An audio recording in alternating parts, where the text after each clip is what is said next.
একদিন বিশ্বনবী বললেন, যদিও আমি নবী, আমার উপর যদি কোনো হক থাকে বলো, আমি দিয়ে দেব।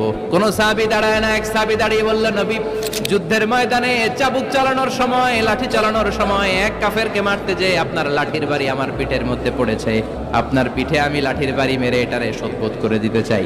এই বললেন, আসো তুমি এসে আমার পিঠে লাঠি দিয়ে চাবুক দিয়ে বাড়ি মারো।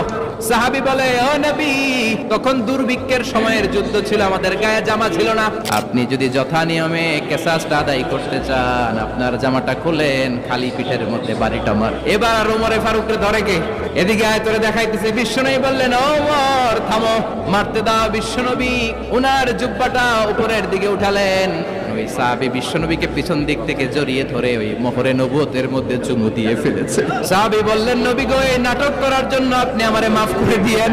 অনেক দিনের সাধনা, জল্পনা কল্পনা, আপনার মোহরে নবুয়তে আমার ঠোঁটটা আমি লাগাবো।